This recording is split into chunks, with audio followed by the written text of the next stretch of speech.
Before I take the plea in Mr. Lewis's case, let me address some of the other pretrials that we have so we can get some individuals out. We have Billy Barker, who is on the docket 2 calls, and Mr. Barker is here. Mr. Barker himself has been in the hospital, so Mr. Barker is at 07 CR 154, call 44. Hopefully you're feeling better. I wasn't expecting you to be here today, so. All right. And then the second case is call 57, 10 CR 164.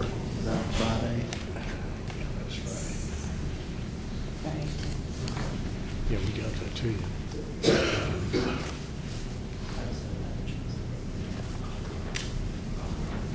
Mr. West, when I reviewed the file, it appeared that there still was little to no information in terms of discovery. I know discovery wasn't available beforehand, and the only thing that's really in the file is a document that was given to you at arraignment, which was a lab report, and then of course the citation was filed when this matter was before the district court, and I've not seen anything else.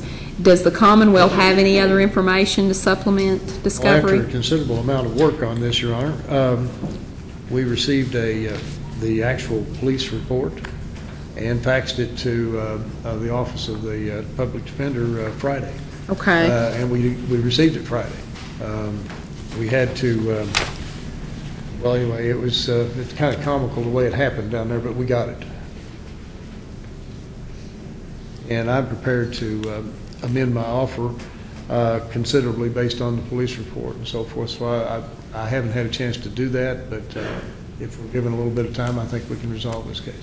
Okay. Judge, I just on Mr. Barker's behalf, we met for an appointment, went over what we did, have we went through the grand jury minutes and the one document that we were given previously. But obviously we haven't had a chance to go over the new information. They faxed that on Friday. I wasn't in the office except in the morning, so I didn't get that. I'd say it's still in my box. Okay. And you are going to revise your offer, correct, Mr. Kahn? So you will need to go over the revised offer once that's been made. Well, with regard to 07 CR 154, the Commonwealth's motion to revoke has been held in abeyance pending the resolution of 10 CR 164. So I'm going to continue to note that that is held in abeyance. We'll try to combine the offers if we can, Your Honor, for your consideration. To address both situations, okay.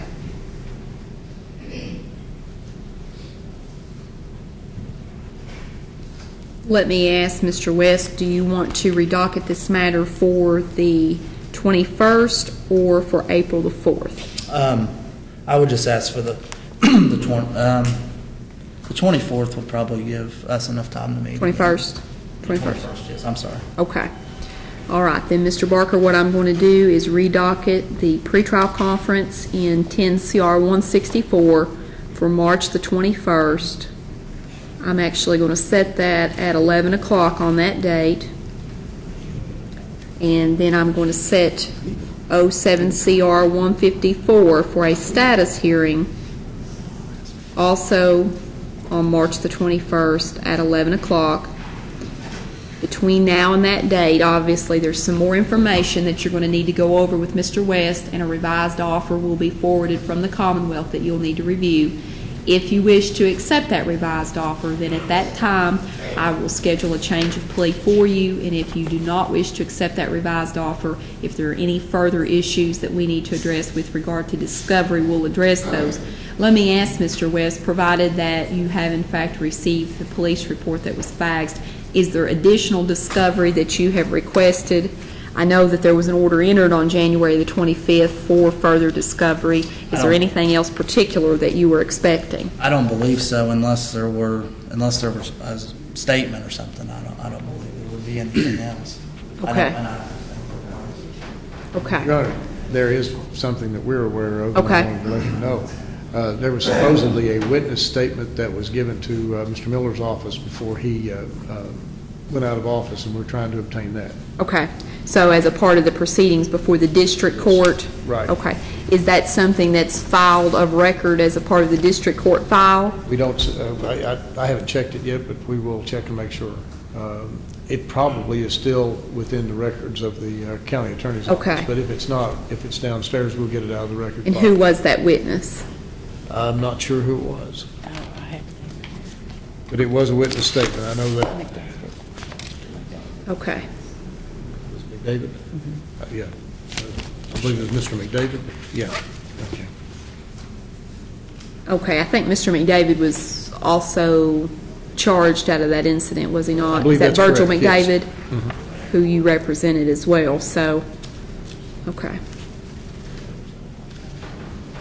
I didn't represent him on that case, did I? Yes, Stephen McDavid, that's one. Oh, Stephen McDavid. Stephen. Yeah, I'm Okay, sorry. never mind then. I was thinking it was Virgil McDavid, so.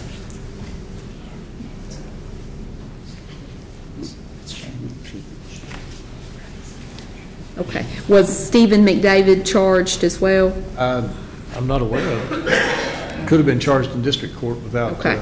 being charged. I know we up don't here. have a felony case, so. All right. Check a file. Then as soon as that's obtained, that will also be forwarded. Mr. Barker, you are free to go. We'll see you back March the 21st at 11 o'clock, okay? Could I Yes. address one issue on the MCR? Yes? I would just ask the court to consider maybe lightening the drug testing on Mr. Barker. He's not opposed to taking drug tests, but he's just having financial problems at this point. I understand that, Mr. West, but unfortunately, we've not had a 100% success rate, and I'm not going to go into a lot of details on that. I think Mr. Barker knows that we've had a couple of problems with the drug test. There have been some positive drug tests. There's been one with an insufficient sample. And I know, Mr. Barker, there was a concern that was expressed on your behalf with regard to the date that you gave the insufficient sample. I passed that information along to Mr. West. I think someone emailed a concern regarding that. And Mr. West is familiar. We use that same company for our drug court testing, and there is a certain level of specimen that they have to have in order to perform a laboratory test. If they don't have that certain level of specimen, they cannot test it.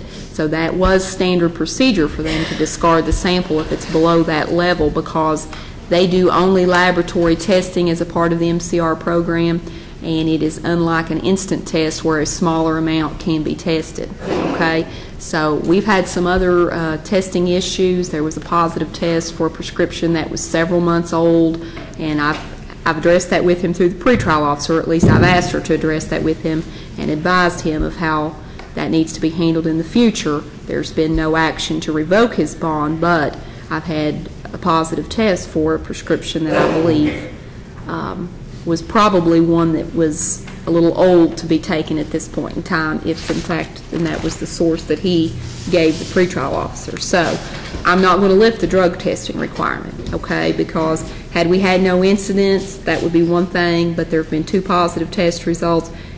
There's actually been a new test result received this week, but I know he's been hospitalized, so until I get some further information on that, I'm going to grant him time to get the information to the pretrial officer and allow them to discuss that with him.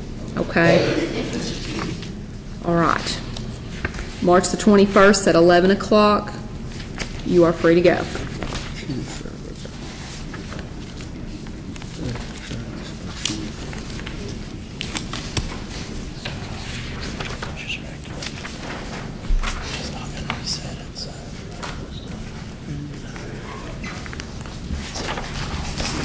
Randy Nolan, 10 CR 95. That's call 51.